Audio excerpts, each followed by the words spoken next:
जी class SRS software requirement specification का एक template मैंने बहुत पहले से कीट एलएमएस पे अपलोड किया है, जो मैंने आपको पहले ही कहा था कि जब आप उनके प्रोजेक्ट की एवेल्युएशन होगी वो टेम्पलेट कंप्लीट करके आप मुझे सबमिट करवाएंगे। तो उस पर आपने वर्किंग स्टार्ट कर दी है। कितना कंप्लीट हो गया आप लोगों का SRS?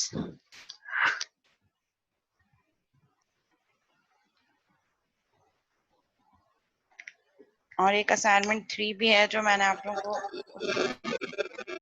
हेलो बेटा, माइक में बहुत डिस्टॉर्शन है, कौन है? हेलो मैम अभी एक्चुअली उस पे काम चल रहा है, इम्प्लीमेंटेशन पे। जब कंप्लीट हो जाएगा फिर एसआरएस भी हम स्टार्ट कर देंगे। अच्छा, लेकिन SRS जो है वो मैंडेटरी है। मतलब आपके जो प्रोजेक्ट के मार्क्स हैं वो SRS पे भी बेस करे होंगे, तो उसके भी मार्क्स हैं। मैम एक बार वो भी बता देंगे कि एसआरएस में क्या क्या इंक्लूड करें। SRS का जो टेम्पलेट है वो तो आप एज इट इज़ फॉलो करेंगे, ठीक है। उसके अलावा जो चीज़ हम लोग एज एन असाइनमेंट में आप लोगों को दे चुकी, वो भी आपके उस SRS में ऐड होगा। जैसे यूज केस डायग्राम जैसे और यूज केस डायग्राम आपको मैंने इनिशियल बनवाई थी। उसके अलावा वैसे तो उसमें और डायग्राम्स भी आप ऐड कर सकते हैं, like sequential diagram, activity diagram. लेकिन लेकिन यूज केस मैंडेटरी है। स्पेसिफिकली जो स्कोर्स में किया वो तो मैंडेटरी ऐड होगी, और और बाकी मैम सब वो एज ए प्लस होगा। उसके अलावा जो ओके तो यूजर इंटरफेस आपने डिजाइन किया है, प्रोडक्ट बैकलॉग बनाया है, वो प्रोडक्ट बैकलॉग जो रिक्वायरमेंट्स की फॉर्म में है, वो फंक्शन रिक्वायरमेंट्स के अंदर वो सारा वो वैसे ही लिस्ट डाउन होगा। फिर अच्छा मैम एक सवाल है, जैसे अभी हमने आपको प्रोटोटाइप बना के दी है और ये कह रहे हैं कि अगर हमें और कोई डिज़ाइन समझ आती है, जैसे आपको हमने 5 पेजेस बना के दिए और हमें आगे फंक्शनलिटी पे लगा कि यार ये थर्ड पेज की भी ज़रूरत है, तो हाँ, मतलब प्रोटोटाइप अपडेट होके भी हम उस पर एसआरएस में पोस्ट कर सकते हैं ना, उससे कोई इशू तो नहीं होगा? बिल्कुल कर सकते हैं, लेकिन अगर डिजाइन चेंज करेंगे तो वो में नहीं कॉन्फ्लिक्ट। डिज़ाइन नहीं चेंज करेंगे, जैसे कोई फंक्शनलिटी आ गई हाँ जो हमें याद है कि हाँ ये डेफिनेटली भी कर सकते यूज़र हैं के लिए आप। ज़रूरत है, हाँ डिज़ाइन बिल्कुल तो कर नहीं चेंज। सकते हैं। नहीं, डिजाइन चेंज ना हो, बिल्कुल आप ऐड ऑन कर सकते हैं। चेंजेस तो हम कर सकते हैं ना, वही एक अच्छा फ्लेक्सिबल डिजाइन होता है जिसमें यू कैन डू चेंजेस। तो फिर मैम हमारा एक्चुअली विंडोज फॉर्म का, तो हम विंडोज फॉर्म के स्क्रीनशॉट्स डालें या वही प्रोटोटाइप के वो बना जो के डालें? प्रोटोटाइपिंग बनाई थी वो वाले, ठीक है। जिस जो प्रोटोटाइपिंग टूल यूज करते हुए आपने बनाए थे ना वायर फ्रेम, वो आप अपनी रिपोर्ट में ऐड करेंगे। और इसके अलावा ओके ये जो टेस्टिंग वाला असाइनमेंट है, उसमें जो टेस्ट केसेस बनेंगे, जो थर्ड पेज होगा, वो टेस्ट केसेस आप ऐड करेंगे। मैम वो एक असाइनमेंट आप वापस एक्सप्लेन कर देगा कि वो समझ नहीं आया था, आपने वो कहा था आप इंडिविजुअली असाइन करेंगी वो। कुछ लोगों को तो मैंने कर दिया था असाइन। हमें एक्सप्लेन भी कर देगा कि करना क्या है, अच्छा चलो, मैं समझ नहीं आया था। एक दफा और बता देती हूँ कि उसमें क्या करना है। सॉफ्टवेयर टेस्टिंग हमने पढ़ी थी लास्ट टाइम। उसी के एंड में हमने देखा था वाइट बॉक्स और ब्लैक बॉक्स टेस्टिंग डिस्कस की थी। तो वाइट बॉक्स टेस्टिंग कैसे होती है, जो इन डेप्थ कोड, जो हमारे कोड एनालिसिस होती है इन डेप्थ कोड पर होती है। कोड की पूरी बैकग्राउंड नॉलेज आपके पास होगी, उसके बाद आप उसको टेस्ट कर रहे हैं। सिमिलरली जब हमारे पास वाइट बॉक्स टेस्टिंग हो गई, next phase is black box testing, जो कि हमारे पास फ्रंट एंड बेस्ड होती है, जिसमें कोड की नॉलेज होना हमारे पास ज़रूरी होती है कि डाटा कहाँ से उठ के आ रहा है, कौन से लेवल से उठ के आ रहा है। बटन क्लिक, बस वो सिर्फ हम बटन क्लिक पर या कोई भी इवेंट जो फ्रंट एंड पे हम जनरेट कर रहे हैं थ्रू यूजर इंटरफेस, उसकी टेस्टिंग होती है वो। तो ये GUI टेस्टिंग हमने देखी थी लास्ट टाइम। शेयरिंग हो रही है आप लोगों के पास? ये सॉफ्टवेयर टेस्टिंग वन, इसमें हमने देखा था आपके पास 3 लेवल्स होते हैं ऑफ ब्लैक बॉक्स टेस्टिंग, ठीक है। जो सबसे इनर होता है दैट इज कंट्रोल, जो हम डिफरेंट यूजर इंटरफेस पे कंट्रोल यूज कर रहे होते हैं, जिसके थ्रू हम अपने इंटरफेस से नेविगेट कर रहे होते हैं। This controls can be buttons, radio buttons, आपके चेक बॉक्सेस हो गए, आपके टेक्स्ट बॉक्स हो गए, लेबल हो गया, स्लाइडर हो गया, ड्रॉप डाउन बॉक्स हो गया, मेन्यूज हो गए। ये सारी चीज़ें कंट्रोल पे आ रही होती हैं, वो हमारे पास क्या होती है, सबसे इनर लेवल हमारे पास होता है ब्लैक बॉक्स टेस्टिंग का। उसके बाद फिर आते हैं हम इंटरफेस पे, कि इंटरफेस पे क्या क्या चीज़ें लगानी है, आपके पास डिव कितनी होगी, आपके पास जो है वो कौन सा कंटेंट कहाँ होगा। And last one is application itself, और एप्लीकेशन के अंदर ही इंटरफेस और कंट्रोल आ होता है। एप्लीकेशन के अंदर मींस नेविगेशन आ गई कि एक पेज से दूसरे पेज पे नेविगेट कैसे करना है। कोई आपने कीज़ भी यूज़ करनी है कि अगर मीन टाइम पे आपका माउस नहीं चल रहा है या कुछ प्रॉब्लम हो रही है, तो you can use with keyboard as well और नॉट, और कोई आपने शॉर्टकट कीज़ यूज रखी हैं या नहीं रखी। तो ये सारी चीज़ें एप्लीकेशन के रिस्पेक्ट से होंगी। सो आपने जो टेस्टिंग करनी थी, जो मैंने आप लोगों को असाइनमेंट दिया था, that is for control testing.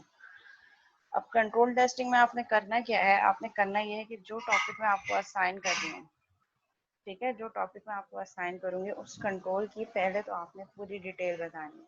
Means पहले इसकी एक डेफिनेशन आप बता दें कि किस लिए यूज होता है ये कंट्रोल।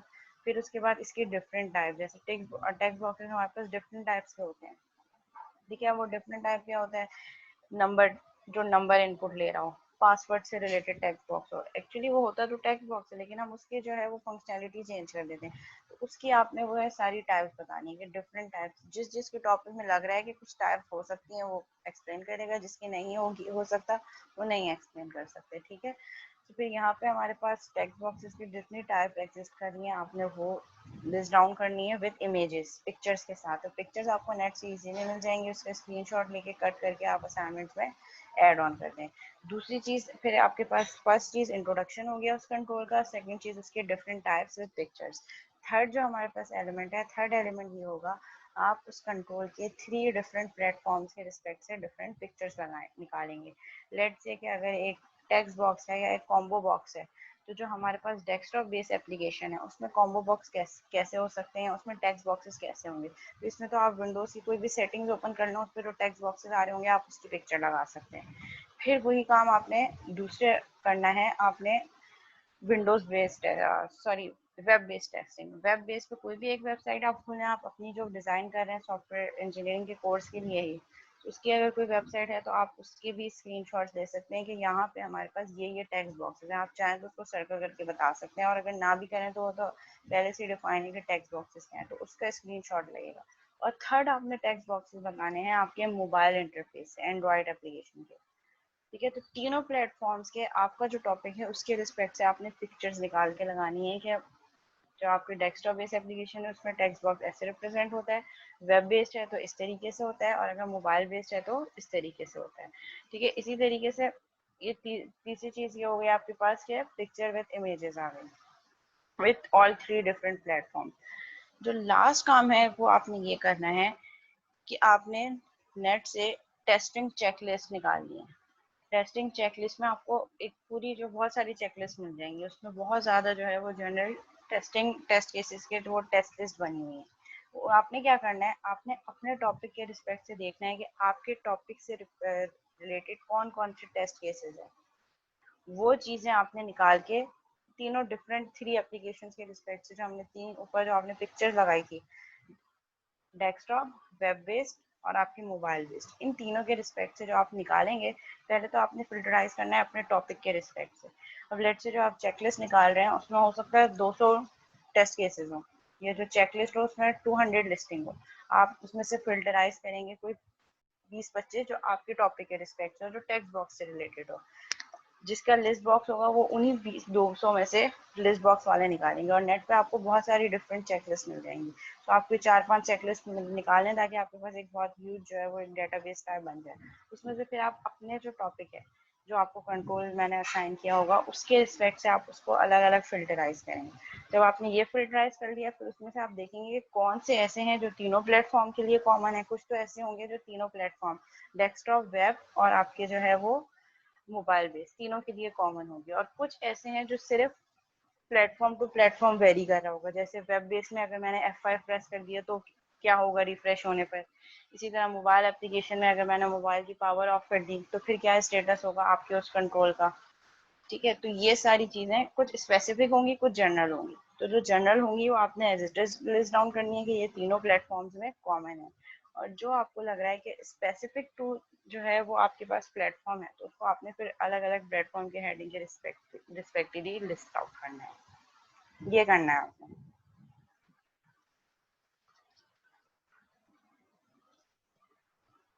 हाँ, कुछ तो कॉमन होंगे ना, वो कॉमन वाले तो एक ही साथ आएंगे, उसमें आप लिस्ट डाउन कर लें कि ये तीनों प्लेटफॉर्म्स के लिए कॉमन है।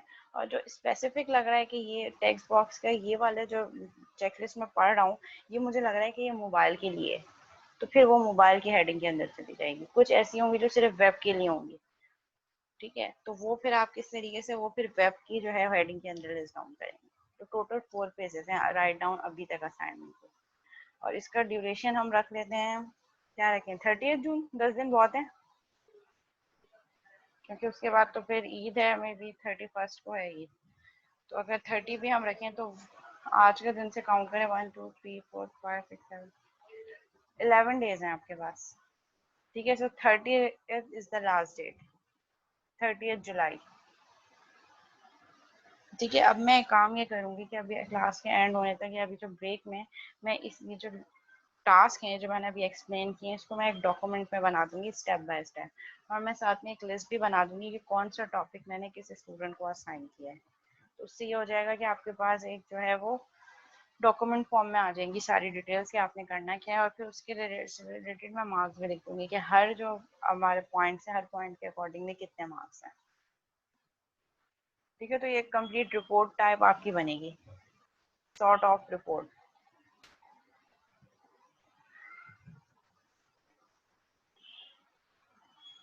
मिड के पेपर चेक होने स्टार्ट हो गए हैं, होपफुली जल्दी आपको मिल जाएगा रिजल्ट।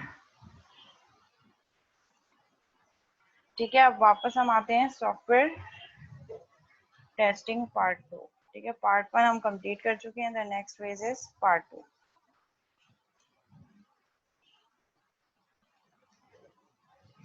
ठीक है, कुछ और एट्रीब्यूट्स हैं सॉफ्टवेयर टेस्टिंग के जो हम आज के लेक्चर में कवर करेंगे। लास्ट टाइम से कोई क्वेश्चन तो नहीं है, हमने बहुत डिटेल में देखा था कि वाइट बॉक्स टेस्टिंग हम कोड लेवल टेस्टिंग कैसे कर रहे होते हैं, साइक्लोमेट्रिक कॉम्प्लेक्सिटी क्या होती है, और जो है हमारे पास हम नंबर ऑफ पाथ जो निकाल रहे होते हैं उसके बेसिस पे कितने पाथ एग्जिस्ट कर रहे हैं हमारे कोड में।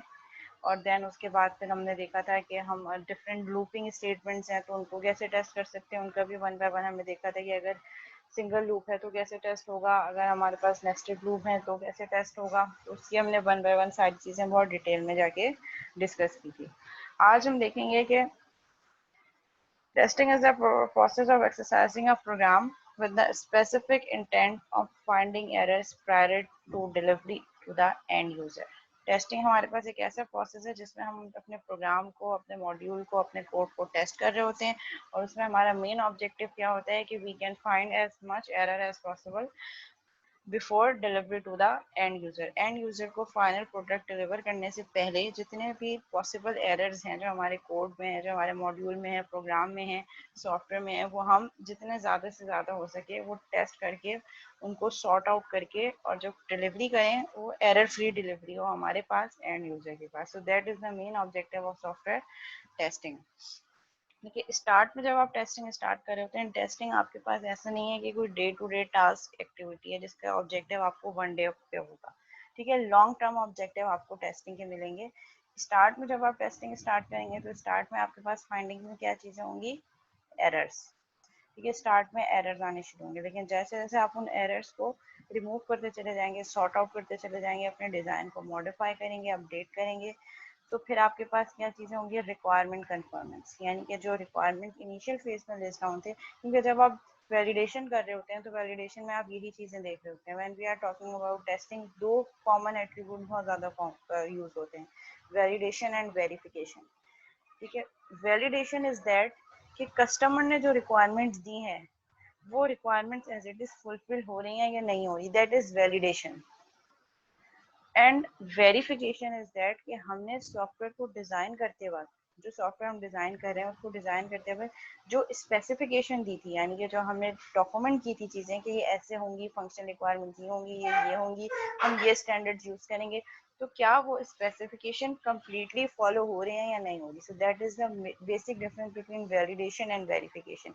Validation is fulfillment of customer requirements and verification is the either we are using or meeting the specific requirements or specifications or not। यानी कि हमने जो स्टैंडर्ड्स और प्रिंसिपल्स बताए थे या जो सॉफ्टवेयर इंजीनियरिंग के हम प्रोसेस यूज करेंगे, either जिस तरीके से हमने स्टार्ट लेवल में बताए थे वो हम वैसे ही यूज कर रहे हैं या नहीं कर रहे हैं। मीन्स स्पेसिफिकेशंस मीट हो रही हैं, वेरिफिकेशन इज स्पेसिफिकेशन मीट हो रही है या नहीं हो रही, एंड वैलिडेशन इज यूजर की एंड यूजर की रिक्वायरमेंट्स मीट हो रही है या नहीं हो रही।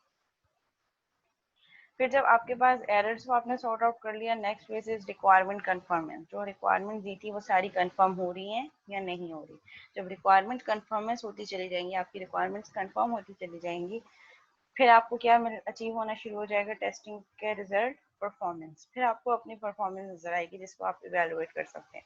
ठीक है, एरर्स आए, हमने उन एरर्स को ओवरकम किया, रिक्वायरमेंट्स को मीट किया, और फिर उसके बाद परफॉर्मेंस जब आप इवेलुएट कर सकते हैं, now the next phase would be an indication of quality, जो कि एक लॉन्ग टर्म ऑब्जेक्टिव है। ठीक है, सो जो आपने प्रोजेक्ट बनाया, जो प्रोडक्ट बनाया, जो एंड यूजर को आप डिलीवर कर रहे हैं, उसमें जब टेस्टिंग करने के बाद जो लॉन्ग टर्म गोल अचीव होगा, that would be quality. End result जो बनेगा, एंड प्रोडक्ट होगी, that would be quality product. Who test the software? Developer, independent tester. ये लास्ट में भी शायद मैंने आपको बताया था। डेवलपर को जो है वो सिस्टम की अंडरस्टैंडिंग होगी, क्योंकि जाहिर है उसने कोड लिखा है, या उसको कोड की नॉलेज है, डिज़ाइन की नॉलेज है, ठीक है, उसको पूरा आर्किटेक्चर पता है आपकी एप्लीकेशन का, तो अंडरस्टैंडिंग ऑफ सिस्टम डेवलपर की ज़्यादा होगी। But he will test gently and is driven by delivery. But वो क्या कर रहा होगा? टेस्टिंग बहुत जेंटली कर रहा होगा।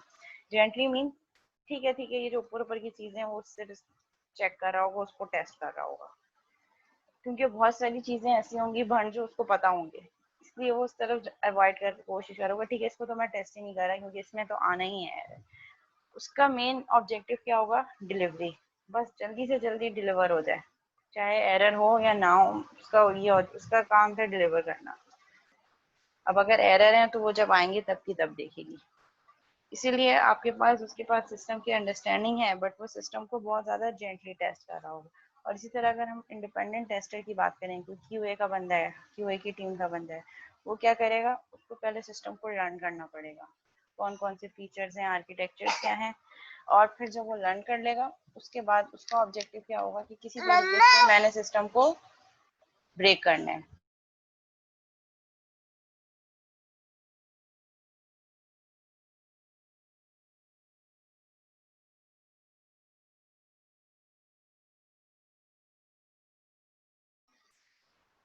ठीक है, तो इंडिपेंडेंट टेस्टर का क्या ऑब्जेक्टिव होगा कि किसी तरीके से भी मेरे पास जो एरर्स हैं वो ज़्यादा से ज़्यादा एरर्स आइडेंटिफाई हो सकें, और उसका ऑब्जेक्टिव क्या होगा? क्वालिटी।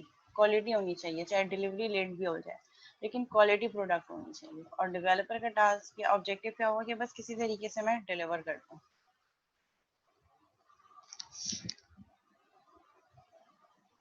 फिर हमारे पास जो नेक्स्ट फेज है वो क्या होगा? Testing strategies. We have different testing strategies: unit test, integration test, system test and validation test. Validation test हम सबसे एंड में कर रहे होते हैं, वैलिडेट कर रहे होते हैं रिक्वायरमेंट्स को, कि जो चीज़ हमने बनाई है वो कस्टमर की रिक्वायरमेंट्स की बेसिस पे फुलफिल हो रही है या नहीं हो रही। तो जो first phase that is unit test. एक मॉड्यूल लिखा, एक मेथड लिखा, उसको टेस्ट किया, नेक्स्ट मेथड लिखा, उसको टेस्ट किया। इंडिविजुअली जितने भी मॉड्यूल्स हैं उनको आपस में आपने इंडिविजुअली टेस्ट कर दिया। यूनिट का मतलब होता है वन। सो एक मेथड लिखा, उसको टेस्ट कर दिया, एक प्रोग्राम कोड लिखा, उसको टेस्ट कर दिया। जब आपने सारे इंडिविजुअल मॉड्यूल्स को टेस्ट कर दिया, अब फिर आप उनको आपस में इंटीग्रेट करेंगे, यानी कि मेथड कॉलिंग वगैरह एक्चुअल कोड के साथ। अब इंटीग्रेट करने के बाद इंडिविजुअल मॉड्यूल टेस्ट को, जो आपने यूनिट टेस्ट किया था, अब इंटीग्रेट करने के बाद आप फिर से टेस्ट करेंगे, that is integration testing. And then जब इंटीग्रेशन टेस्ट हो गया, फिर आप सिस्टम टेस्टिंग कर रहे होंगे। सिस्टम टेस्टिंग मीन्स कि आपने कोड के साथ साथ डेटाबेस को भी ऐड कर दिया, कुछ हार्डवेयर है तो भी ऐड कर दिया, कोई नया एपीआई है, कोई नई आपके पास चीज़ है, नया सॉफ्टवेयर है, उसको भी आपने ऐड करके एक पूरा कंप्लीट सिस्टम, नेटवर्किंग भी ऐड हो गई, नेटवर्क पे चला दिया, उसके बाद फिर आप उसको टेस्ट कर रहे हैं। एंड वैलिडेशन टेस्ट अगेन, जो आपकी कस्टमर की रिक्वायरमेंट्स को आप चेक करें कि अदर कस्टमर की रिक्वायरमेंट फुलफिल हो रही हैं या नहीं हो रही। Testing strategies.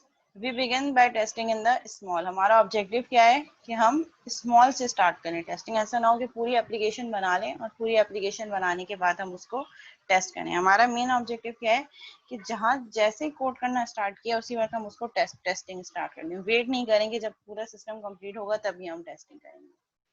जो आपके पास कन्वेंशनल सॉफ्टवेयर है उसके लिए आप टेस्टिंग किस तरीके से करते हैं?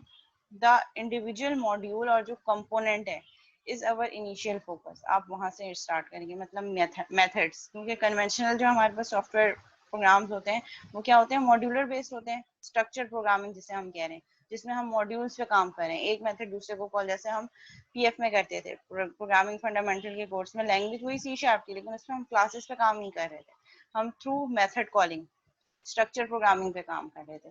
तो वहां पे हम टेस्टिंग किस तरीके से करते हैं, इंडिविजुअल, हमारा इनिशियल फोकस किस पे होता है, मॉड्यूल्स पे। एक मेथड लिखा, उसको टेस्ट कर लिया, दूसरा मेथड लिखा, उसको टेस्ट कर लिया, जितने भी मेथड्स रिक्वायर्ड हैं उस एप्लीकेशन को कंप्लीट करने के लिए सारे मॉड्यूल लिखे और उनको टेस्ट कर दिया, फिर उनको आपस में इंटीग्रेट किया, एंड आफ्टर इंटीग्रेशन फिर हमने उसको दोबारा से टेस्ट कर दिया। और जो हमारे ऑब्जेक्ट ओरिएंटेड सॉफ्टवेयर हैं, ऑब्जेक्ट ओरिएंटेड सॉफ्टवेयर कैसे टेस्ट होंगे हमारे पास, यहाँ पे हमारे पास जब हम कह रहे हैं कि testing in the small changes from an individual module to an object oriented class, वहां पे हमारे पास मेन फोकस क्या था, मॉड्यूल मेथड। यहाँ पे ऑब्जेक्ट ओरिएंटेड प्रोग्रामिंग में हम कहाँ से स्टार्ट करेंगे, इंडिविजुअल क्लास से, और क्लासेस में हमारे पास एट्रीब्यूट्स और ऑपरेशंस होंगे, और फिर हम उन्हीं ऑपरेशंस के थ्रू बाकी कम्युनिकेशन और कोलैबोरेशन हो रही है। एक क्लास से दूसरी क्लास को हम कैसे कॉल कर रहे हैं, थ्रू मेथड कॉलिंग और through creating their object. So object oriented software में हमारा फोकस किस पे होगा, क्लास पे। क्लासेस बनाते जाएं, उनके इंडिविजुअल ऑपरेशंस को टेस्ट करते चलें। जैसे एक ड्राइवर मेथड बना दें, मेन मेथड, वहां से उस क्लास के सारे एट्रीब्यूट्स की वैल्यू सेट करें, प्रॉपर्टीज की वैल्यूज दें, लिमिटेशन जो है आप उनको चेक करें। प्रॉपर्टीज के अंदर आप डिफरेंट जो है, जो गेटर सेटर जिनको हम प्रॉपर्टीज कह रहे होते हैं, उसमें अगर आपने डिफरेंट कंस्ट्रेंट्स लगाए, उन कंस्ट्रेंट्स के अकॉर्डिंगली वैल्यू दें, बियॉन्ड द कंस्ट्रेंट्स वैल्यू डाल के देखें कि क्या वो हो रहा है या नहीं हो रहा। तो यहाँ पे इनिशियल फोकस क्या होगा, हम एक वन बाय वन क्लास को टेस्ट करेंगे। और उसको कैसे टेस्ट करेंगे, अगर आपके पास ड्राइवर मेथड नहीं है तो वहां पे आप एक ड्राइवर मेथड बनाएंगे लाइक मेन मेथड, और फिर उस क्लास की फंक्शनैलिटी को आप एक्सेस कर सकते हैं थ्रू कॉलिंग देयर ऑब्जेक्ट। जो स्टैटिक मेंबर्स होंगे वो क्लास के नाम के साथ एक्सेस हो जाएंगे, और जो आपके पास नॉन स्टैटिक फील्ड है उसके लिए पहले आप ऑब्जेक्ट क्रिएट करेंगे। तो ये सब काम आप टेस्टिंग में करके देख रहे होंगे ऑब्जेक्ट ओरिएंटेड सॉफ्टवेयर के लिए। ओके, स्ट्रेटेजिक इश्यूज क्या है हमारे पास, स्टेट टेस्टिंग ऑब्जेक्टिव्स एक्सप्लिसिटली, पहले से ही आप बताएं कि हमारे टेस्टिंग ऑब्जेक्टिव्स क्या हैं, why we are testing. Understand the user of the software, जो यूज करेंगे आपके सॉफ्टवेयर को उसके यूजर्स को अंडरस्टैंड करें, उनकी पहले से एक प्रोफाइल मेंटेन कर दें हर एक यूजर कैटेगरी के लिए। यूजर कैटेगरी मींस क्या हो सकती है, अगर आप एक एलएमएस बना रहे हैं तो उसमें डिफरेंट यूजर कैटेगरीज क्या हो सकती हैं, आपके स्टूडेंट, आपके टीचर्स। स्टूडेंट के कुछ अलग बिहेवियर्स होंगे, टीचर्स के कुछ अलग बिहेवियर होंगे, और फिर एडमिन के लोग होंगे। तो these are the different categories. So आपने उन कैटेगरीज की प्रोफाइल बनानी है, ठीक है, कि अगर स्टूडेंट है तो स्टूडेंट क्या क्या टास्क परफॉर्म कर सकता है, टीचर है तो वो क्या क्या टास्क परफॉर्म कर सकता है, सिमिलरली अगर एडमिन से रिलेटेड लोग हैं वो क्या क्या टास्क परफॉर्म कर सकते हैं।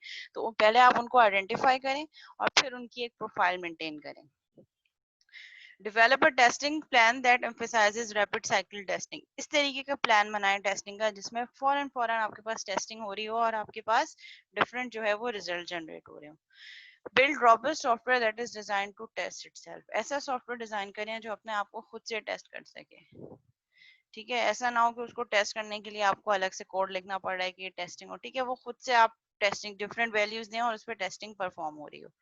Use effective formal technical reviews as a filter prior to testing. अच्छा, हमने जब स्टार्ट में फर्स्ट क्लास पढ़ी थी तो हमने उसमें एक मिथ देखी थी।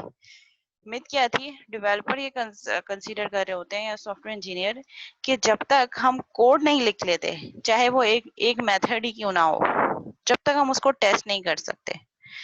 ठीक है, टेस्टिंग हमारे पास या क्वालिटी हम नहीं बता सकते जब तक हम कोड लेवल पे ना आ सके, और उससे पहले हम प्लानिंग भी कर चुके हैं, एनालिसिस भी कर चुके हैं, डिजाइन भी कर चुके हैं। ये हमने सब क्वालिटी वर्क किया या नहीं किया ये हम जब तक बता नहीं सकते जब तक हम कोड नहीं लिख सकते, क्योंकि कोड टेस्ट तो सिर्फ कोड हो सकता है। तो वहां पे हमने देखा था कि उस मिथ का आर्गुमेंट क्या था कि हम we have different reviews activities which we may conduct after any framework activity.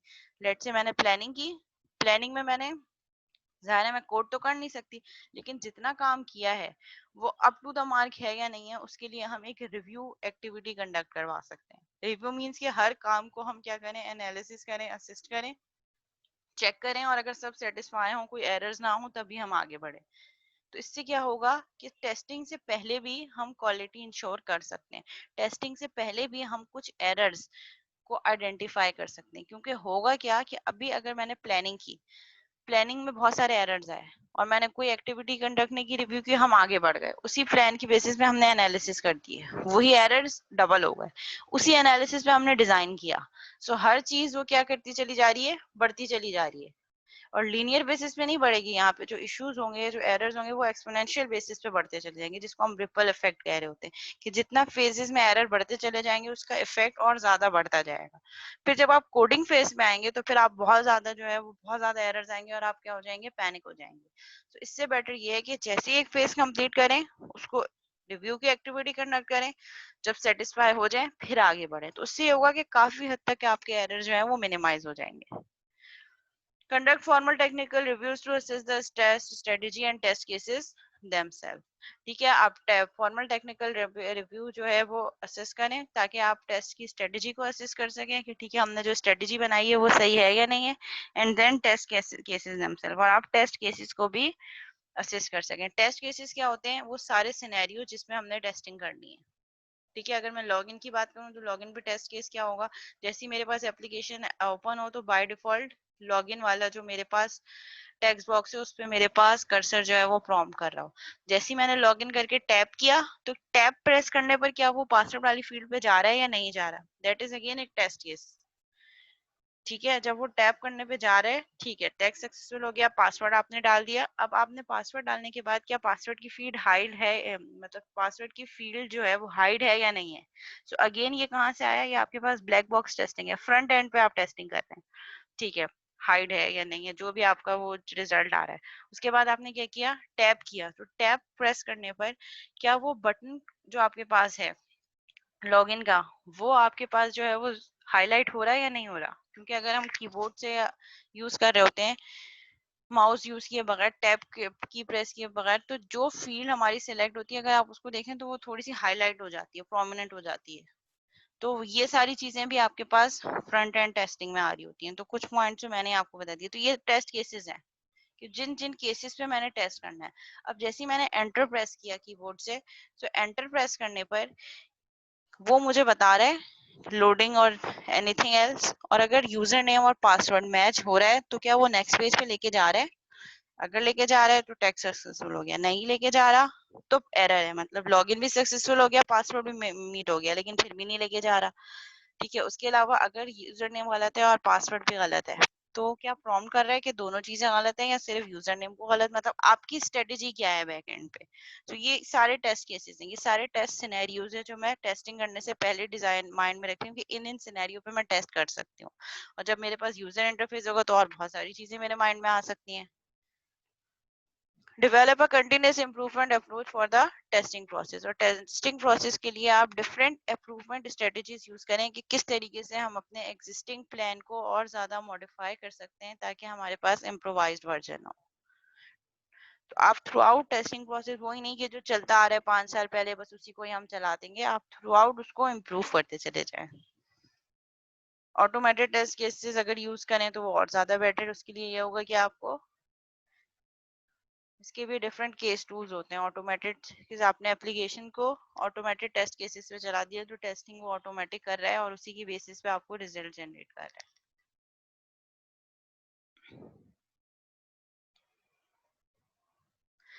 अच्छा, यूनिट टेस्टिंग कैसे होगी। We have concept of stub and driver while we are performing unit testing.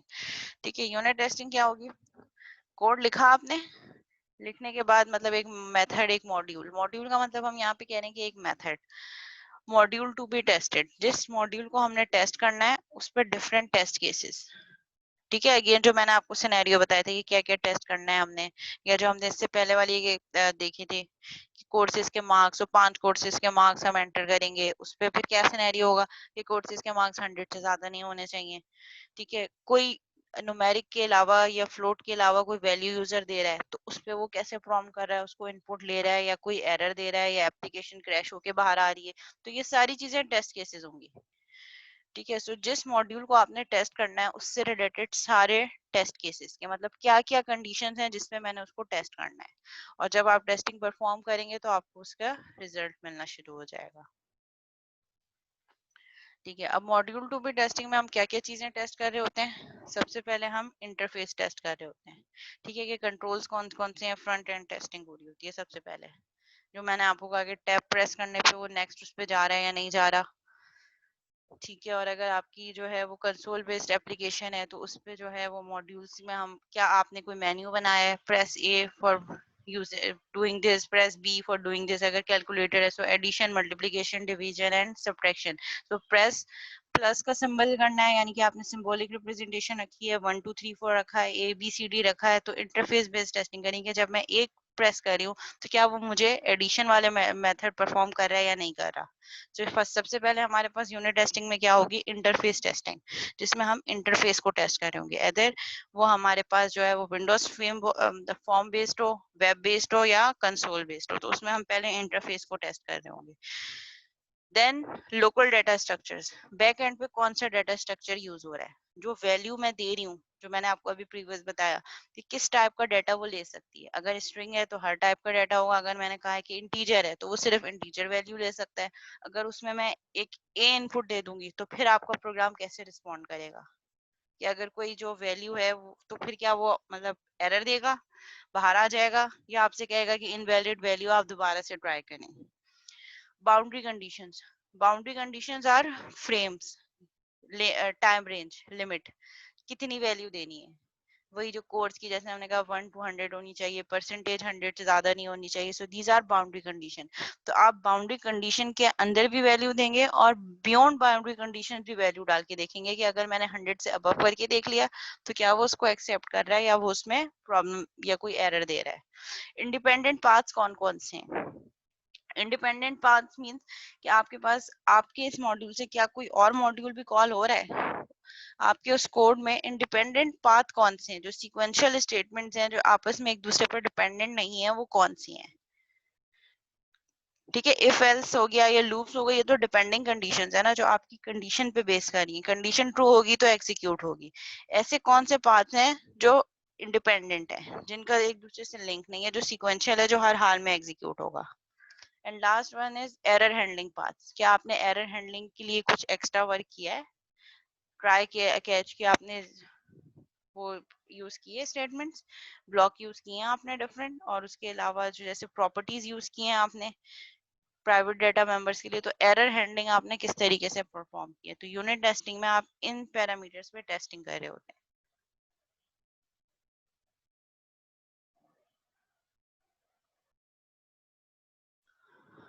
Unit test environment, driver, module, stub. अच्छा, अब यहाँ पे ये driver और stub क्या है, इस पिक्चर को देख के कोई चीज माइंड में समझ आ रही हो तो ये वो मॉड्यूल है जो मैंने टेस्ट करना है। अब इससे रिलेटेड मेरे पास स्टब एंड मॉड्यूल, ये कुछ कॉन्सेप्ट समझ में आ रहा है कि क्या होगा, ये स्टब क्या हो सकते हैं, ड्राइवर क्या हो सकते हैं, और ये हम मॉड्यूल जो टेस्ट करना है उसके साथ कनेक्ट क्यों कर रहे हैं। सो आपको कुछ समझ आ रहा हो अगर तो आप शेयर कर सकते हैं।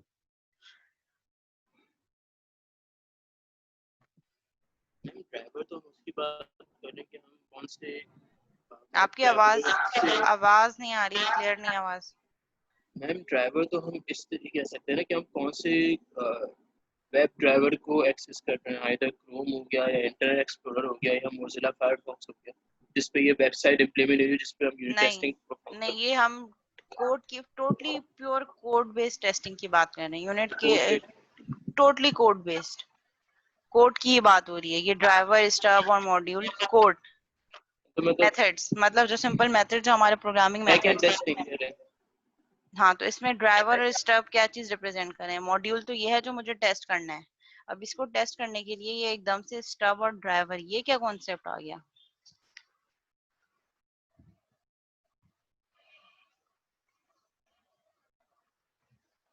कोई और स्टूडेंट अगर चाहे वॉलंटियरली बताना, एक्सप्लेन करना। है अगर ये तो देखा जाए यूनिट टेस्टिंग तो डेवलपर की साइड से होता है ना, हम्म।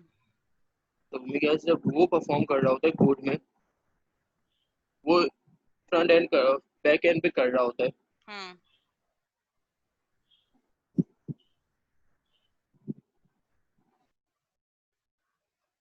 ड्राइवर इज एन एप्लीकेशन, कौन सी एप्लीकेशन, अभी हम टोटली कोड पे बात कर रहे हैं। मॉड्यूल्स, मेथड्स, कोड के मेथड जो आपकी एप्लीकेशन के कोर कोड या कोर मॉड्यूल्स हैं, हम उसकी बात कर रहे हैं। लेट से मैंने लॉगिन की फंक्शनैलिटी कोड बेस मतलब उसका बैक एंड की मैं बात कर रही हूँ, लॉगिन परफॉर्म करना है। लॉगिन होने के बाद होम पेज पे जाना है मुझे, तो वहां पे वो मॉड्यूल होगा और उसके लिए ड्राइवर और स्टब क्या होगा?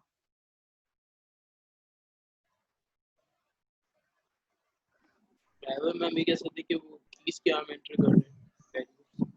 नहीं, मीटिंग स्टब एंड होने वाली है जब तक आप इसको सोचें। मीटिंग एंड होती है तो हम इसी मीटिंग आईडी को दोबारा ज्वाइन करते हैं। जब तक आप लोग सोचें मैं फिर आप लोगों से फर्दर रिस्पॉन्ड लेती हूँ, और ना एंड में तो मैं ही बताऊंगी।